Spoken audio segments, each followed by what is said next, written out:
अब हम अगला श्लोक देखेंगे। आरंभम गुरुवे क्षैणी क्रमेण लब्ध्वी पुरा वृद्धमती च पश्चात दिनस्य पूर्वार्ध परार्ध भिन्ना छाएव मैत्री खल सज्जनानाम। यह श्लोक नीति शतक से लिया गया है। इसमें जो है सज्जन की और दुर्जन की, दुष्ट व्यक्ति की और सज्जन व्यक्ति की मित्रता के बारे में बताया गया है, कैसी मित्रता होती है। तो आरंभ गुरुवी क्षैणी क्रमेण लब्ध्वी पुरा वृद्धिमती च पश्चात। तो आरंभ माने होता है प्रारंभ में, उर्वी माने लंबी, क्षैणी माने घटना, घट जाना, घटने लगना, क्रमेण माने क्रम से, लब्ध्वी छोटी, पुरा माने पहले, वृद्ध्यमति बढ़ती है, दिनस्य दिन के, पूर्वार्ध माने पहले, उत्तरार्ध माने बाद में, परार्ध माने बाद में, छाएव मैत्री खल सज्जनानाम, छाया की तरह। तो इसमें ये बताया गया है कि आरंभ उर्गुर्वी क्षैणी क्रमेण लब्ध्वी पुरा वृद्ध्यम च पश्चात दिनस्य पूर्वार्ध परार्ध भिन्ना छाएव मैत्री खल सज्जनाना।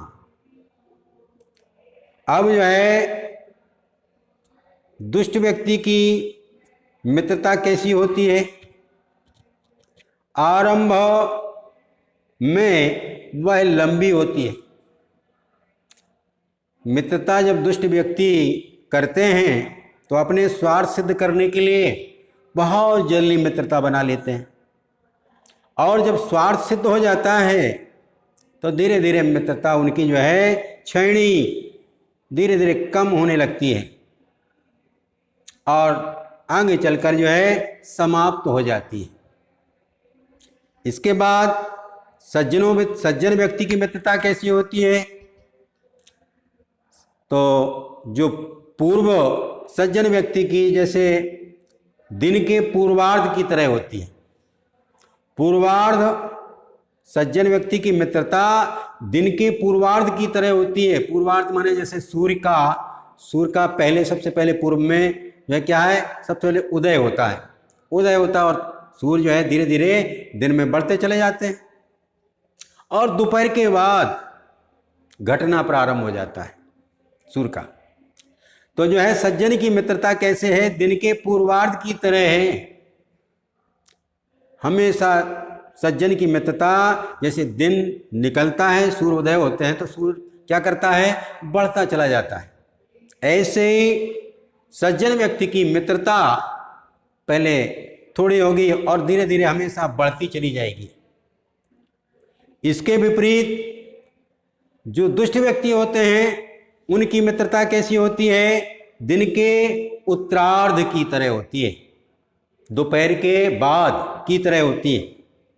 दोपहर के बाद जैसे सूर्य जो है दिन दोपहर के बाद घटने लगता है, ऐसे जो खल व्यक्ति, दुष्ट व्यक्ति होते हैं उनकी मित्रता पहले तो खूब अच्छी हो जाएगी और इसके बाद धीरे धीरे घटनी प्रारंभ हो जाती है, और उनका जब स्वार्थ सिद्ध हो जाता है तो मित्रता समाप्त हो जाती है। तो कहने का तात्पर्य है कि सज्जनों की मित्रता शुरुआत में तो कम होगी, धीरे धीरे बढ़ती चली जाएगी, और जो दुष्ट व्यक्ति होते हैं उनकी मित्रता जो है क्या होती है, वो जो है पहले तो खूब बड़ी अच्छी मित्रता बन जाएगी और धीरे धीरे उनका स्वार्थ सिद्ध हो जाने पर वह मित्रता घटती चली जाती है और अंत में समाप्त हो जाती है। तो ये इसमें जो है बताया गया है। सज्जन व्यक्ति की मित्रता सूर्य के, दिन के जो सूर्य होते हैं दिन के पूर्वार्ध, यानी दिन के पूर्वार्ध की तरह होती है। पूर्वार्ध का मतलब पहले, जब ये सूर्य निकलता है दिन बढ़ता चला जाता है, सूर्य बढ़ता चला जाता है। तो इस प्रकार से सज्जन व्यक्तियों की मित्रता बढ़ती है और दुष्ट व्यक्तियों की मित्रता दिन के उत्तरार्ध की तरह होती है, दोपहर के बाद की तरह होती है। जैसे दोपहर के बाद सूर्य धीरे धीरे दिन धीरे धीरे घटने लगता है, उसी प्रकार से दुष्ट व्यक्तियों की मित्रता धीरे धीरे समाप्त हो जाती है। स्वार्थ सिद्ध हो जाने के बाद समाप्त हो जाती है। पहले तो बढ़ती है और बढ़ने के बाद धीरे धीरे समाप्त हो जाती है। लेकिन जो सज्जन व्यक्ति की मित्रता होती है वो पहले जो है शुरुआत में थोड़ी होगी और इसके बाद धीरे धीरे बढ़ती चली जाएगी और अच्छी मित्रता हो जाती है। तो ये जो है दुष्ट व्यक्ति और सज्जन व्यक्ति की मित्रता के बारे में ये बताया गया है। अगला श्लोक है आपका, यत्रापि कुत्रापि गतः भवेयु हंसा मही मंडल मंडनाय हानि तू। इसमें जो है लिखा है हानिस तू लिखा है। जब इसकी हम संधि विच्छेद करेंगे तो क्या हो जाएगा, सा का लोप हो जाएगा और सा की यहाँ विसर्ग हो जाएगी, तो हो जाएगा हानि तू। तेसाम ही सरोवरणाम, सरोवरणाम माने सरोवरणाम षष्ठी व्यक्ति बहुवचन है और इसमें सरोवरणाम माने होता है तालाबों की, तालाबों का। एसाम मरालय सह विप्रयोगा, मरालय यह हंसों के लिए शब्द का प्रयोग किया गया है। अब इसका ये जो है भामनी विलास से लिया गया है श्लोक। ये भामनी विलास जो ग्रंथ है, रचना है, उससे लिया गया है। इसमें ये बताया गया है कि यत्रापि कुत्रापि, यत्र धन अपि कुत्र धन अपि, यत्र माने यहाँ भी, कुत्र माने कहाँ भी, गता माने चला जाना। बताया गया है कि हंस पृथ्वी की शोभा बढ़ाने के को जहाँ कहीं भी चले जाएं, चले गए हों, हंस जहाँ कहीं भी जाते हैं तो वह उस जगह की शोभा बढ़ा देते हैं। यत्रापि कुत्रापि गता भवेयु हंसः, हंस, मही माने पृथ्वी, मंडल मंडनाय, हंस जहाँ भी जाते हैं वहाँ की शोभा बढ़ा देते हैं। हंस पृथ्वी की शोभा बढ़ाने के को जहाँ कहीं भी चले गए हों वहाँ उनकी शोभा, उस जगह की शोभा बढ़ जाती है। किंतु हंस जहाँ से जाते हैं उस तालाब की शोभा घट जाती है, उस तालाब की शोभा घट जाती है। अर्थात जिस तालाब, मानिए उदाहरण के लिए एक तालाब पर हंस बैठे हुए हैं तो वहाँ उस तालाब की बड़ी सुंदरता बढ़ जाती है, चारों ओर हंस बैठे हुए हैं। और उसको छोड़ करके जब जो है दूसरी जगह चले जाते हैं हंस तो उस जगह की शोभा कम हो जाती है, शोभा हुआ है तालाब शोभाहीन हो जाता है। और जिस जगह हंस पहुँच जाते हैं वहाँ उस जगह की, उस सरोवर की शोभा बढ़ जाती है। तो कहने का हमारा तात्पर्य है कि हंस पृथ्वी की शोभा बढ़ाने को जहाँ कहीं भी चले गए हों, जिन्हें छोड़कर हंस चले गए उसकी शोभा तो कम हो जाती है और जहाँ पर हंस पहुँच जाते हैं उसकी शोभा बढ़ जाती है, उसकी शोभा जो है बढ़ जाती है।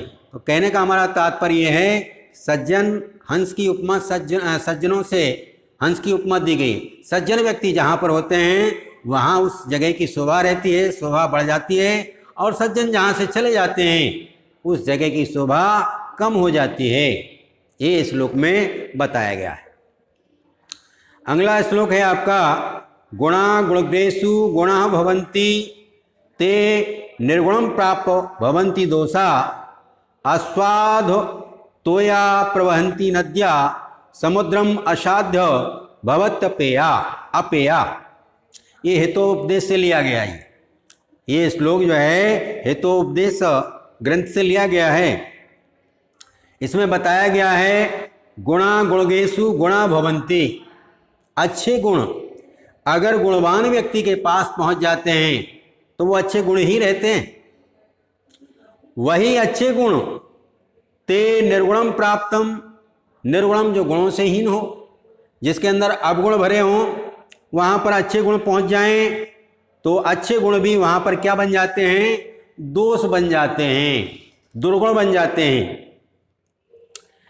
और जहाँ पर सज्जन व्यक्ति होते हैं, अच्छे गुण वाले व्यक्ति होते हैं, वहाँ गुण और पहुँच जाएं, गुण गेसु माने जो गुण के ज्ञाता होते हैं उनके पास अच्छे गुण पहुँच जाने पर वह गुण ही रहते हैं, अच्छे गुण ही रहते हैं।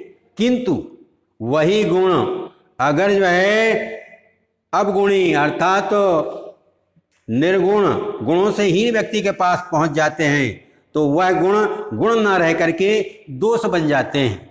जैसे उदाहरण दिया है, अस्वाद तोया प्रवहंती नद्या, नद्या माने नदियाँ, स्वाद एक तो बहती हुई नदियाँ, नदियों का जल जब बहता है और बड़ा स्वादिष्ट होता है, पीने लायक होता है, और वो जो है अपने प्रवाह से बहती रहती है, जल दूसरों को पीने के लिए देती रहती हैं, स्वाद युक्त होता है। और वही नदियाँ समुद्र असाध्यम जब समुद्र में जाकर मिल जाती हैं तो उस नदी का जल पीने योग्य नहीं रहता है, अर्थात खारा हो जाता है समुद्र में मिल करके। तो कहने का हमारा तात्पर्य ये है कि जो गुणवान व्यक्ति होते हैं, अच्छे गुण उनके पास पहुंच जाते हैं तो अच्छे गुण और अच्छे गुण बढ़ जाते हैं, उनके पास अच्छे गुण ही रहते हैं। किंतु वही गुण अगर जो है निर्गुणम गुणहीन व्यक्ति के पास पहुंच जाते हैं तो वह गुण क्या है, दोष में परिवर्तन हो जाते हैं, दोष बन जाते हैं। जैसे स्वादिष्ट नदियों का बहता हुआ जल, और जब जो है वह जल बहता है प्रत्येक व्यक्ति पी लेता है, मीठा होता है, और वही जल जब समुद्र में जाकर मिल जाता है तो वह जल कैसा हो जाता है, भवत अपेया, पीने लायक नहीं रहता है। इस प्रकार से इसमें जो है गुण और दोष की व्याख्या की गई है। ये जो है अच्छे गुणों का, अच्छे व्यक्तियों का और दुर्गुण व्यक्ति का इसमें जो बताया गया है, तो कि इसकी उपमा जो है नदी के जल से दी गई है। इस प्रकार से या ये श्लोक समाप्त होता है। आपका ये पूरा पाठ तैयार हो जाता है। सुक्ति मोक्षकम पंचम पाठ पूरा हो गया आपका। अब इसकी जो है वो अभ्यास कार्य हम बाद में आपको कराएंगे।